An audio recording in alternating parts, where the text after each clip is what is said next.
Yo, welcome back. This is Stu42 with another Minecraft video. So last time, or the last two episodes rather, I started some magic and did some bees. I'm going to take a break from that sort of stuff this episode and get back towards the tech.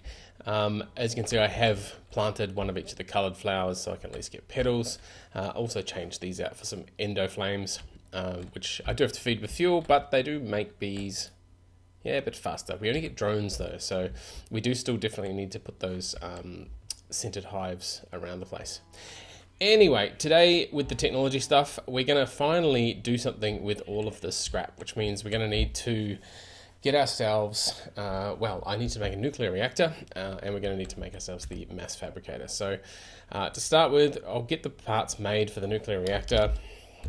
We're going to need where it is, mass fabricator. Sure, a bunch of things there. Bit of a pain to make, so I'll make all that stuff off camera. I do have most of the things already sort of there. You know, I've been making some carbon plates I've got sitting there, the 26 advanced alloys, so we do have a few things around the place, some spare basic machine casings, ready to make those things. So I will run away, I'll make these bits and pieces that we need. We'll probably just reuse that MFE there, to be honest. Alright, so I'll be back in a sec once I've made a few bits and pieces. Alright, so I have realised that I have missed out on a few steps here. I've sort of jumped the gun, gone all enthusiastic about building this, and realised I haven't actually processed any of the uranium or figured out a way to get the uranium rods or built myself the hazmat suit or any of that sort of stuff. So for now, I've extended this all the way out here. I've decided to put my nuclear reactor miles away. So let's just put this. That's right, you can't do that first. You have to put that one down first. Then put that in. Cool, cool, cool, cool. And one there. Ta-da, one nuclear reactor. I did decide to build myself another MFE in the end, and because we've got tons of diamonds, we can actually just run this all the way back.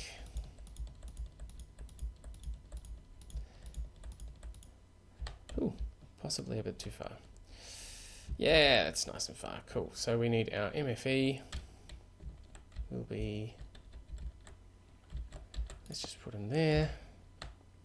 And that'll hopefully get some power once we get some stuff into there. And then our mass fabricator as well is going to go. I don't know. Let's just put it there for the sake of argument. Cool, and that's going to do that. And then we're close enough to here that we can put some scrap or something into there as well. Awesome. Now, the bit that we really want to make. Now, in the process of making all of this ore stuff, what we've managed to get is 154 crushed uranium ore. So I haven't bothered processing that because one of the things you get from it is, like if we hit you on there, we could smelt it into this uranium ingot, but it's the wrong sort of uranium. We need to thermal centrifuge gives us 4 uranium, but if we wash it first, we actually get 5 and an extra tiny pile as well. So let's get to washing, which means we're going to need an ore washing plant. One of these. Cool, that's going to take a bit to make, so I'll make that off camera. So we're going to need an ore washing plant and a thermal centrifuge, which is that one. Yeah, also a bit of a pain to make. Oh, the iron turning blank. My God. All right, so we're going to need a turning table and all that stuff as well. Now, I've done this again in previous episodes, so it's not probably worth going over a turning table. And we also need rotational power into there. Yeah, it's all fun. All right, so I've got a bit of work to do. I will be back, though, once I have made all these bits and pieces. I don't really want to spread this episode out. I mean, most of the stuff at the start, this building of machines and stuff, is all stuff we've done before, so there's not really any sense in dragging it out any longer than it has to be. All right, so I'll see you in just a moment with these extra machines. Alrighty, well, that took a little while, but I've got everything that we need now. We've got ourselves an ore washing plant perched on top of our water reservoir here, so it's always filled with water.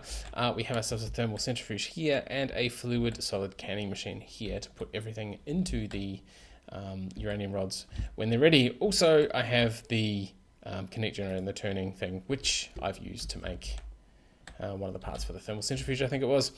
Anyway, back across here, we have 64 of these. We need to extrude those out to the fuel rods. Excellent. And then we have our scuba and hazmat stuff. So I'm wanting to get some of this started. So what we're going to do, let's grab the crushed uranium ore. Now, I think you can handle the uranium ore just fine without the hazmat suit. I'm not entirely sure which step it is. Oh, that's going to be slow. That's going to be slow. Let's grab those overclockers.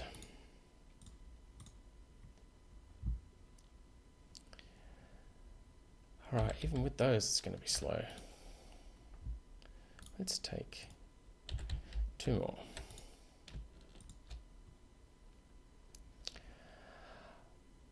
All right, this is going to take a long time, and the thermal centrifuge is also pretty slow at doing things. So there's an upgrade that we can give to this, which will keep the heat running all the time.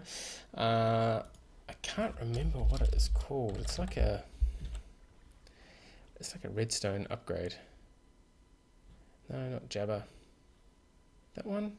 No, that's Steve's carts. Augment integrated redstone. That's wrong mod. I'm pretty sure there is something that we can add to it. That one. No, that was Steve's carts been there before. P2P tunnel. There is one here anyway. I will hopefully find it between now and when I come back. Because I'm going to have to, once again, cut this here while we get this purified and stuff. So I will get a bunch of this processed. We're going to put our canning... There's our 64 of those. So the reason I've put these in these such weird positions is because I can now run these pipes into here, and I can potentially automate this later on. I just needed to have enough room to run a pipe into and out of each machine. So I can go into and out of that, into and out of that, and into and out of that. And that'll hopefully just produce us our fuel rods that we're going to want. So I'll be back once all this stuff's processed. I may make some of the fuel rods as well as a couple of other things we're going to need for the reactor. And then, to be honest, that is going to be a mammoth of an episode. I know that you've probably not seen overly much on film, and I've just been sort of explaining stuff, but yeah, some of this stuff is just taking quite a while to do. So I'll be back once again once this is finished processing, and hopefully we'll be able to wrap up the episode then. See you in a second.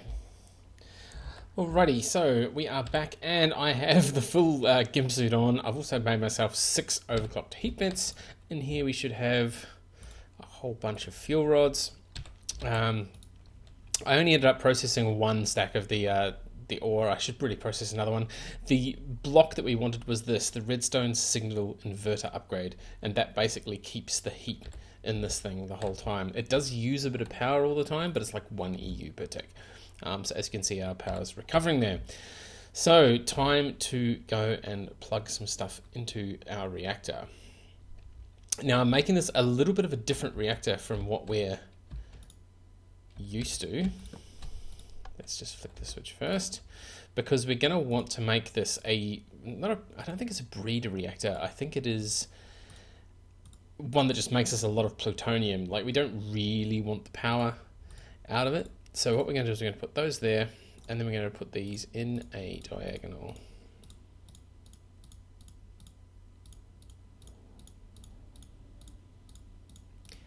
And hopefully, if I've done everything right, look at that, output 135, core temp 0. We are not getting any more. What happens if we do that? So we need the switch off to keep it off. All right, so let's turn that on. We've got some power happening here, running all the way along our glass cable, and hopefully, yep, so this thing's getting done, and this is happily making some of that stuff. So we're gonna put that on there and turn that off, just so that we can get this filling up. And that's pretty much it for this episode. I think that we've made a ton more machines, and all of it's just been to get this nuclear reactor up and running. so that we can run the mass fabricator. Now, next episode, I might just go through next episode with automating a bunch of the stuff, because we're getting a few tricky bits here, and I don't really want to be touching things because of, I don't want to have the hazmat suit on all the time. We'll try and automate, we might try and automate this even as much as we can. But that's pretty good. Again, we don't really want to use the nuclear reactor for the fuel this time around. We just want to use it for the plutonium. And the reason we want to use it for the plutonium is because when we get the plutonium, it can be used to make the pellets of RTG fuel.